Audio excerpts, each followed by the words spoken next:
to Biz Chicks TV. We're here to help you take the hassle out of your hustle so you can build a profitable business that's fun to run. Here are your hosts. Hello, everyone. Welcome to Biz Chicks TV.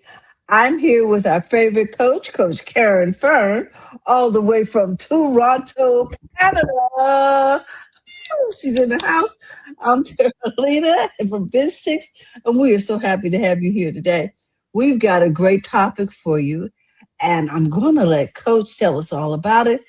But guys, you're going to need a pencil and pen for this one because we're going deep. We're going deep. I think the other week we talked about, are you listening to you? So let's see where we're going from there. Coach, what you got for us today? Now we're going into do you believe you? Because you were listening, but do you believe? A few weeks ago, we talked about trying, and all this tie in, guys. It really tie into figuring out ourselves, finding out where you're going. So once you start listening to you, do you believe? Because the simplest things we question a lot. We don't want to believe life could be simple.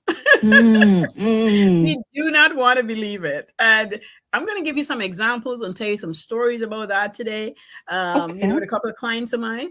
And so we're talking this week about, do you believe you? Do you believe in yourself enough? We're going to talk about. We're going to talk about, do you want to believe in you, but afraid to do so? Oh, wow. And then number 3, we're going to talk about what is holding on and or holding you back. And these are really important questions to answer for yourself. Again, write them down and don't expect the answers to come right away. But if they do, welcome them in and then question them again. But give yourself time and every now and then go back and reflect on them. And then once you start answering them, I want you to write about it. I want you to get it together. I want you to really have a place to go back to when self start questioning and doubting what you know is true. This is so important. We will hear something, know something, and still doubt that we can do that thing or be that thing and admire everybody else who is doing that thing because somehow we can do it. It is not true, but we will convince us not to do it. So that's what we're talking about. Do you believe you? I want you to believe you. And if you don't, say, right now, I don't believe anything about myself. You can write that as well. And then ask why. And once that is done, then I want you to go ahead and really dive into, why I don't believe myself enough. So that's why the question was, do you believe in yourself enough? You have to. I had this client once. That time I was doing hair. And I remember she called me. She wasn't a client at the time. And she told me what she needed. And she said, I can't. She said, I want to travel, but I can't travel. And I said, why? So we end up in conversation. I said, let me think about it. I'm not a traveling hairstylist at the time, but I will come to you. I will think about it. And she asked me she called me back. She said, how many stairs you have and that stuff, because walking down the stairs would be a problem. And I listened to her. I don't know what it was, but something I was feeling in my spirit, just about knowing you. This is part of knowing you, feeling in my spirit that I need to go see her. I've never met this woman before. I said, give me your address. I'll come and check you out. And then we'll see where we go from here.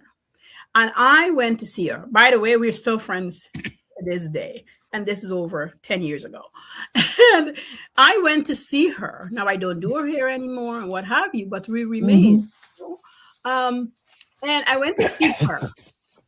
And this was a God move because within half of an hour, I recognized that I was going there for way more than just hair. Ministry was needed. I was on a mission. God had sent her to me. She needed me. And I keep saying to God, it's like, no, I don't need this extra. This is in my head. I was like, nope, I don't want to be doing this. I wasn't a coach then. I was doing hair and I have my cleaning business. I'm like, my plate is full. I don't want to take on anything else. This is not the direction. This is hair and go. But he would not leave me alone. And as I do her hair, she made her second appointment. She says, Caren, how long this would last? Could I make my appointment right away so I'm not having to worry about when you're going to come back? I'm like, you sure? Don't you want to wear your hair and see if you like it? She's like, nope, pencil me in. And I did. And I did. We talked about all sorts of things. And I mean, one of the things is about her believing in herself and all the things she didn't believe in because she was on disability and she had a lot of different issues that was going on with her. And so when I say you got to believe in yourself enough, this was a testimony of me helping her believe in herself. And moving forward. I'll get back to it in a minute. And number 2 is, do you want to believe, but you're afraid? She was in this, I want to believe, but I'm I'm afraid that it can't happen. And she was afraid because she was only in her 40s. And she said this, she was, when I met her, she was in her 40s, but 10 years before that, she was in nursing school and she started losing feeling in her hand. And, she went to get tested and when they told her what's going to happen, the body's going to deteriorate, she was just devastated.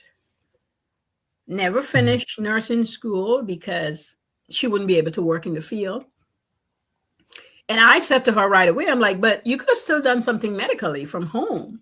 And she says, Caren, I thought I was nothing without becoming a nurse. I couldn't see myself in any other way. And this is why we've developed a friendship, because I said, you can call me anytime. And we started talking about things that she could do. But not only talking about it. This is when you know you can help somebody. I said, you need a computer. I went and get her a computer.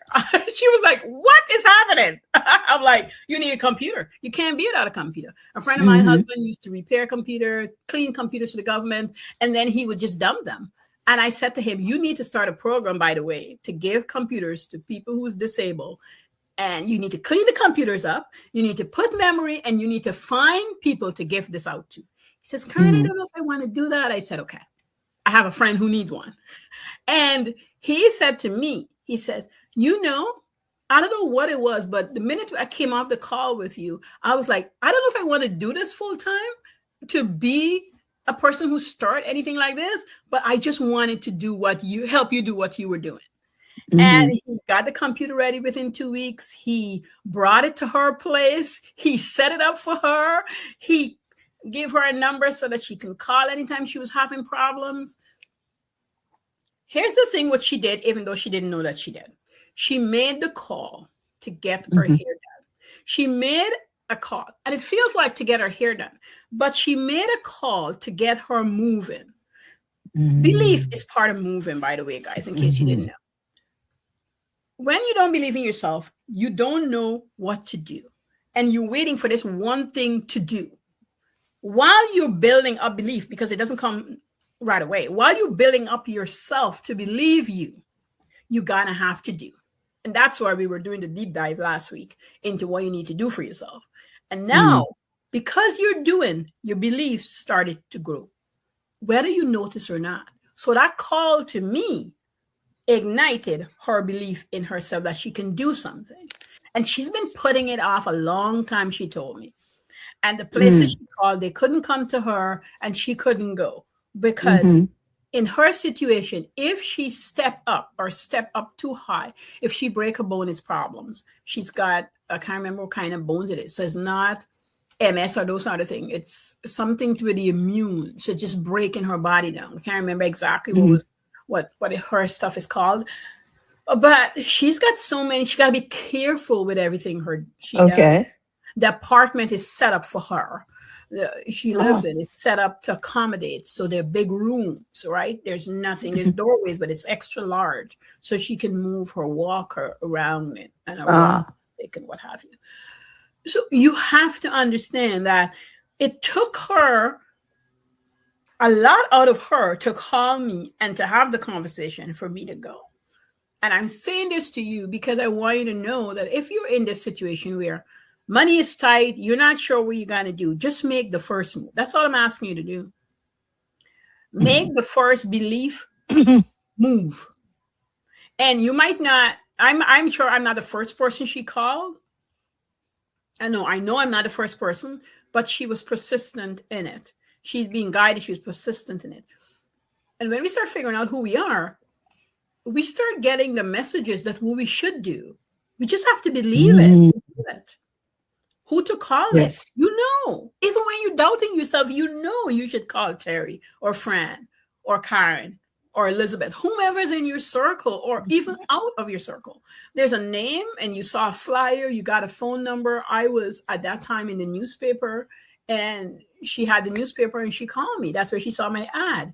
Call whoever you need to call and get into there.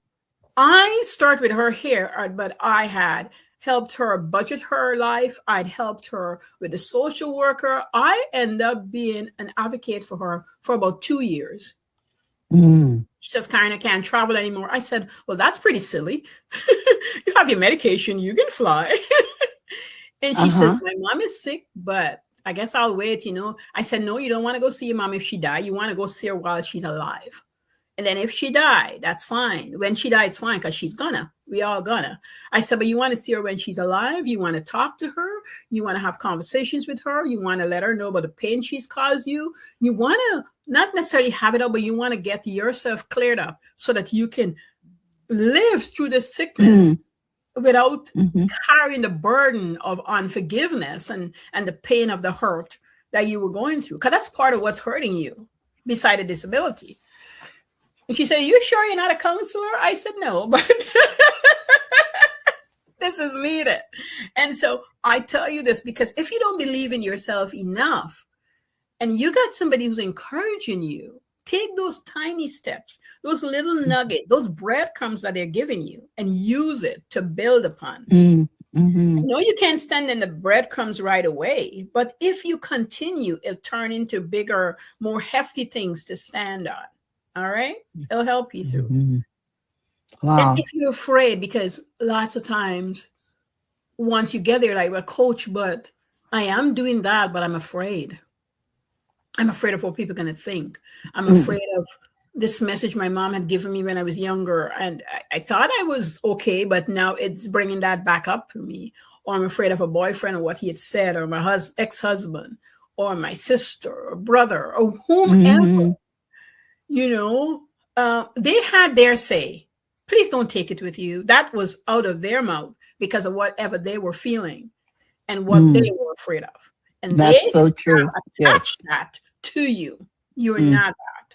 You're not that thing. You're not their fear. You're not their worry. You're you. And refuse it. And if you can't tell them, I want you to write a letter or something and say, hey, Jane, my sister, had said, I'm a good for nothing, always eating, too fat is not going to get anywhere kind of a gal. I am fat and I'm working on being healthier. What Jane said is because she was feeling bad about herself, because is Jane fat as well? And if you want to lump us together so we can do this, not getting better together. Because be really practical about it. That's not because you hate Jane and you don't like her as your sister. It's just right now you need to look after you. If Carol, you need to look after you. So you need to get healthy. And whatever Jane bring to the table, please leave it alone. Write her a letter, get rid of it, and now look after you, Carol. Okay? Wow. So that you can take away some of that fear. Because when you let that go, you'll start believing in more things about yourself. I could be healthy. I could eat better. Nothing's wrong with me having some chips. I just can't have a whole big bag of chips at once, because if you take everything away, you're going to crave everything. So I could have chips. I like ice cream. I can't eat them every day, but I could have it once or twice a month, because right now this is where I'm at. This is what I want to do with myself. And this leads right into my financial struggle, because I waste a lot of money on this junk food that not good for my health. And I could take some of that money and do something else with it. I could start a banking club every single day and bank $1 a day. So my finances will reward me in the things I really want to do and say I can do. I could learn about investment while I'm saving. And now it's changing my trajectory. I'm not ready yet to invest because I'm not emotionally ready, but I'm allowing myself to save to get ready. So now it's helping me to believe that I can do that. I'm documenting that I'm doing that to get to where I want to be. I always wanted to start a business, and it makes no sense, everybody tells me, but that's the business I want to start. How could I do it effectively to be profitable in that business? Because that's what I like to do. That's what I want to do. Hair braiding, for example, takes a long time to do, and it tell on your body. When you do, people don't talk about the part, only talk a lot about the money. But what if I really know to do braids well, and I wrote an ebook and I sold it for $7, you know, about braiding versus braiding the hair? Get some sample clients and have pictures of it, but not continuously braid the hair. You know, I can cook, but I don't want to necessarily get a license and go to a commercial kitchen, but I could write recipes that I know to make. And then I could sell that also for $30 as something that they can print off themselves before I did a whole book. Anything that you know to do, right? So that would take belief in yourself, though. And so the fear that was put upon you, once you get it off of you, you can do the things you truly want to do for you. With yourself. Now, this is constantly, as I talked about a month ago, about really talking and reinforcing to yourself who you are. Who you are, not what people have made you out to be, who you truly are. And if you're not a nice person, you need to also own that. Sometimes we leave that out. I'm not a kind person. I've been unkind to a lot of people. Find out where that's stemming from and stop being that person. Because when you start believing in good things in yourself, you don't want to be that person anymore. You start realizing you don't need to be that jealous, wanting to be somebody else's person. You just want to be Carol. That's it. You love her from head to toe in what she does. And the things that you were pulling people down, you're going to have to stop it so that you can go forward and be a better person that you know you can be. I like to encourage people to write out a manifesto for their lives so that they can use that in a place to go back to when they're in this belief mood or afraid of believing who they truly are mood. Okay. So we need to believe who we truly are. And everything anybody else is saying to us, I'm not telling you you're not going to feel a way or you're not going to want to take it on. But your job is to figure out how not to take it to the heart and let it bounce off like oil on water on your back. This is important. Over time, it's important. I had a supervisor years ago she was a phenomenal artist. Oh my God. We would talk about it. I said, you need to bring your work so I can see it because I need to see it.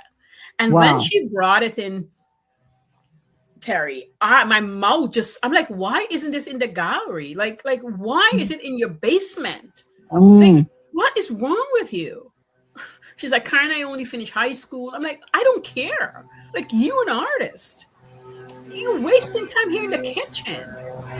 You know, I said, you're my supervisor. I love you. And I want you to go show your art to people while you're supervising us here.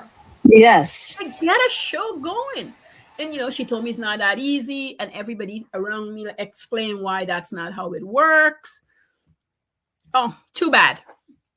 I said, she had a brother and I talk a lot. I told him and he says, yeah. I said, you can call. Yep. I said, you can call around for your sister. You're going to do this for her and she's not going to know.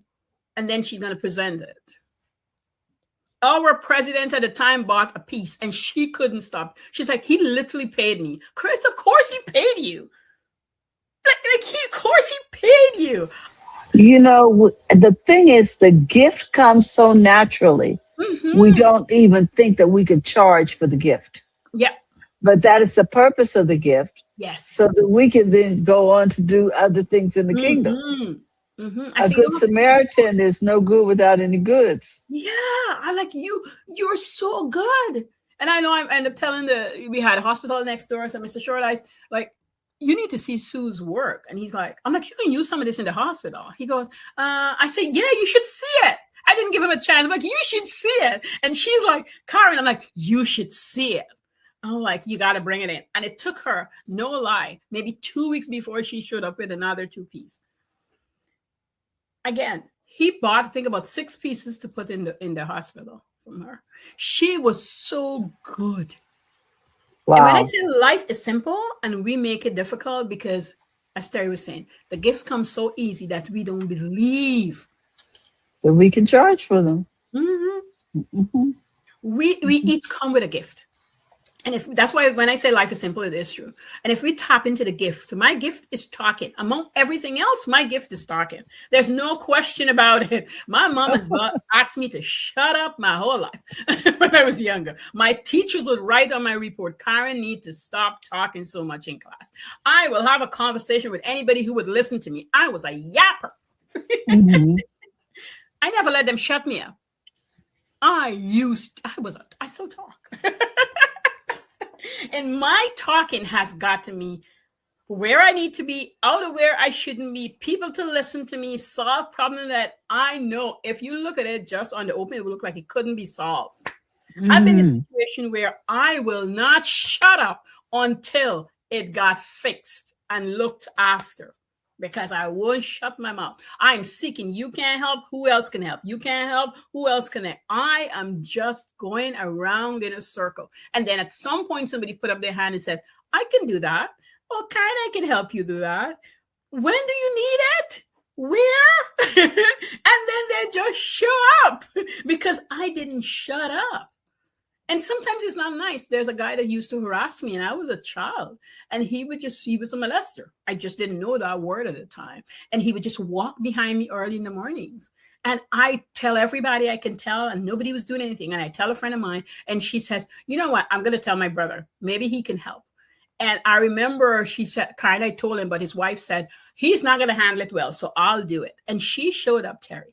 The lady showed up at 6:30 in the morning and walked with me. I never met her before. That's because I didn't shut up. She would walk with me, pray with me, walk with me, show up, and then go her way. And I remember a day I asked her, I said, why are you doing this? She said, because somebody got to do it, Karen. Yes. And she would walk with me. And finally he showed up and she told him off. She said she's going to get him reported. We had him parked for a while, and then he returned to what he was doing before. And she showed up again. She showed up again and she would walk with me. She said, we're praying for you. But she not only prayed, but showed up for me. I never forget her kindness, because she walked with me for months as I was so scared. Yes, and rightfully so. So scared, because he would, even when I changed routes, he would still show up and just walk behind me. And she was there for me. And she wouldn't let it go. She went to his mom. She complained. The mom says she don't know what is wrong with him.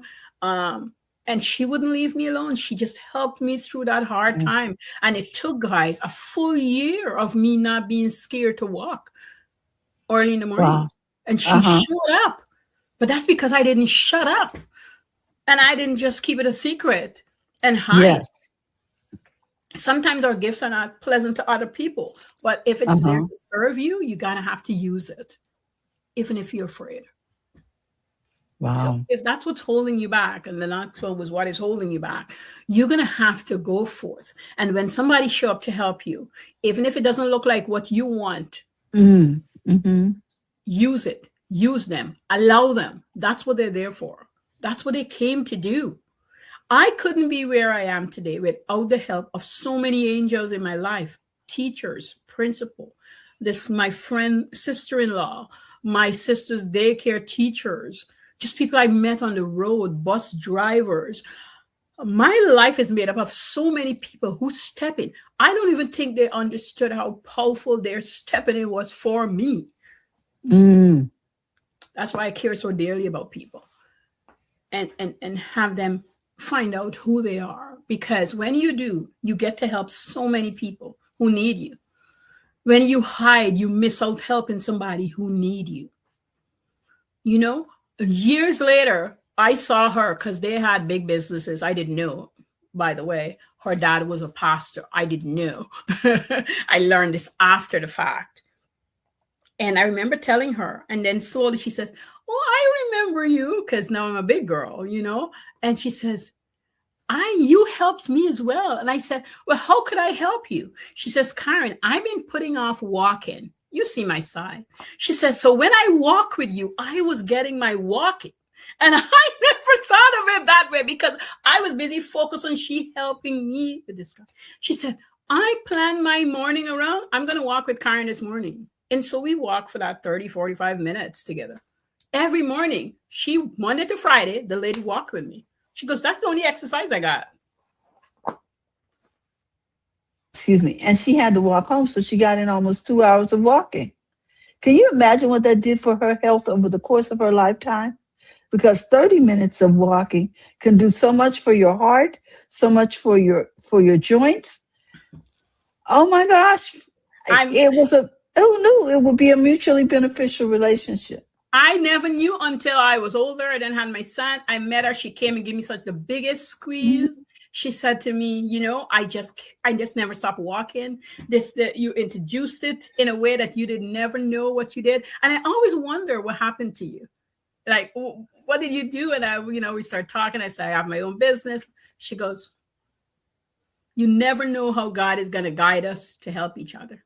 You just never know what you need to do. And I said, I so thank you for stepping up, because wow. At one point I thought I was going to have to finish school. I wasn't going to be able to go back to school because I didn't know what to do.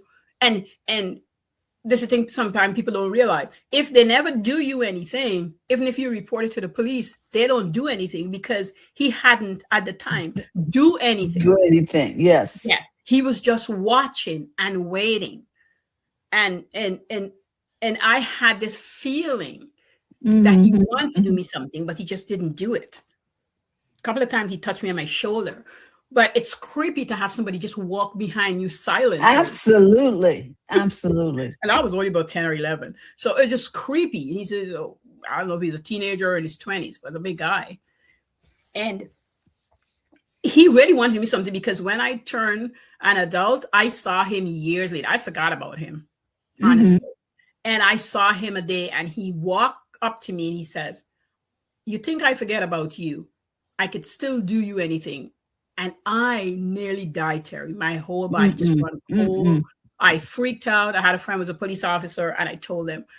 And he said, I'm going to go find him, because now you can make a report, because he had threatened you. Yes. Yeah, he threatened me. And I didn't see him for a while. And then the day I saw him again, I went to tell my friend. And we did get him reported, get him registered that he had harassed me for years, and now this and what have you. And I'd seen him.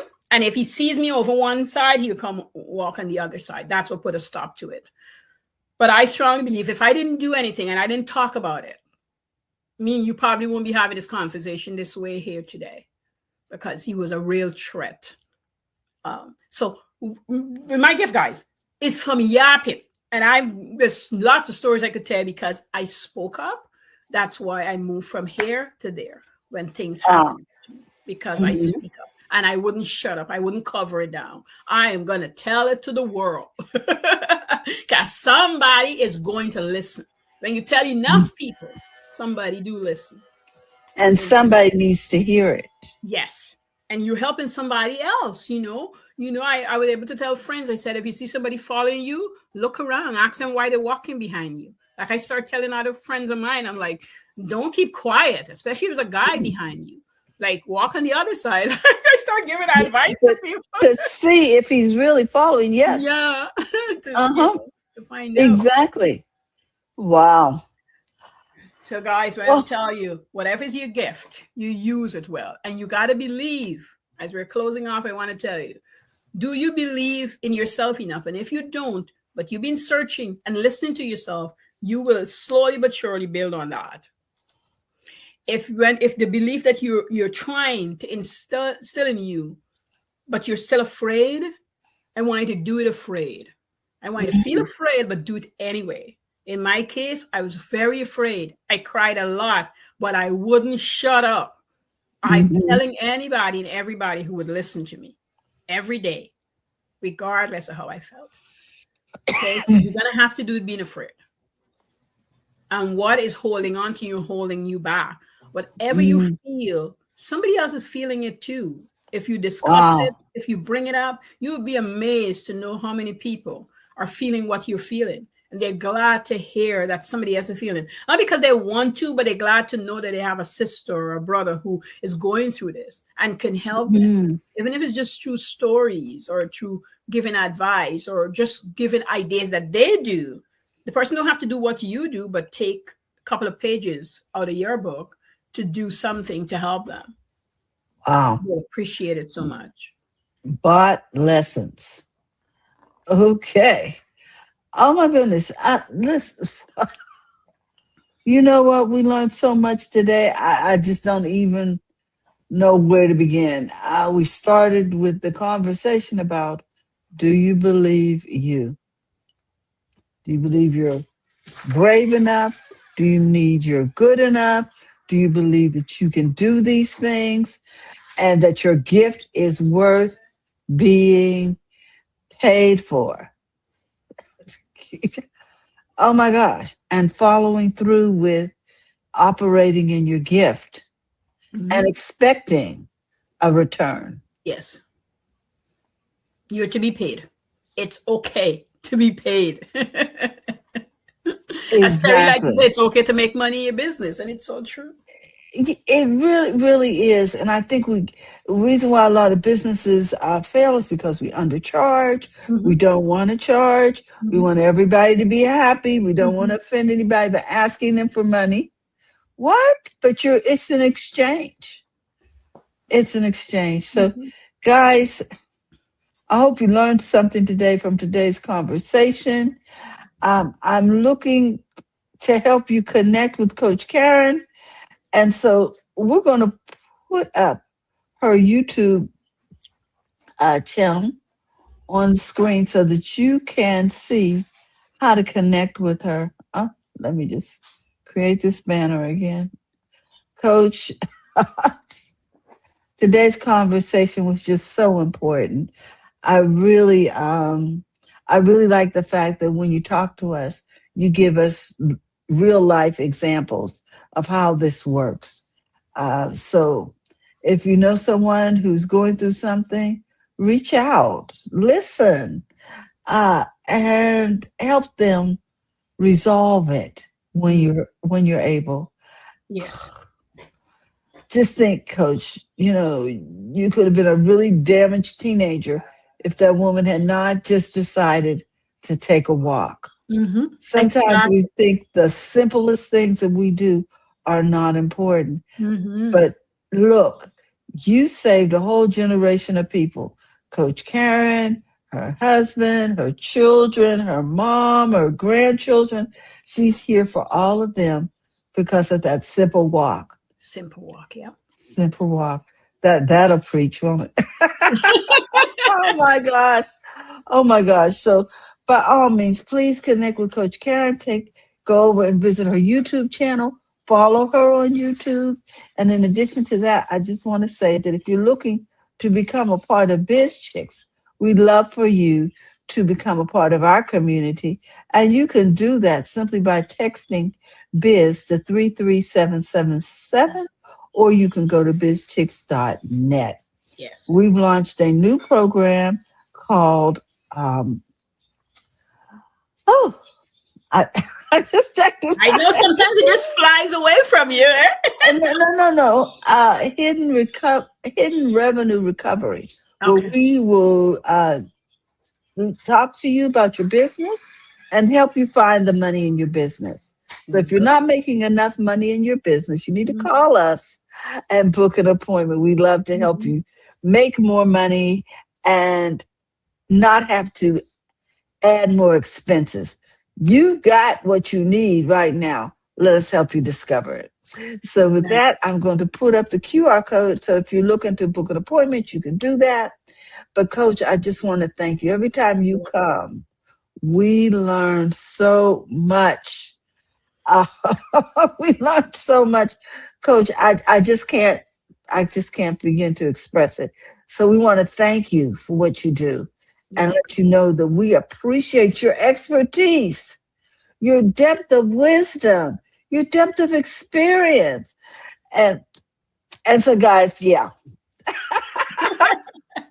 Connect with Coach if you're looking for some guidance on how to conduct business in a great way that serves your clients and serves you well. With that, we say, have a great day and we'll see you soon. Bye-bye, everyone. Thank you for tuning in today. We trust you've learned something to help you build a more profitable business and take the hassle out of your hustle. See you next time.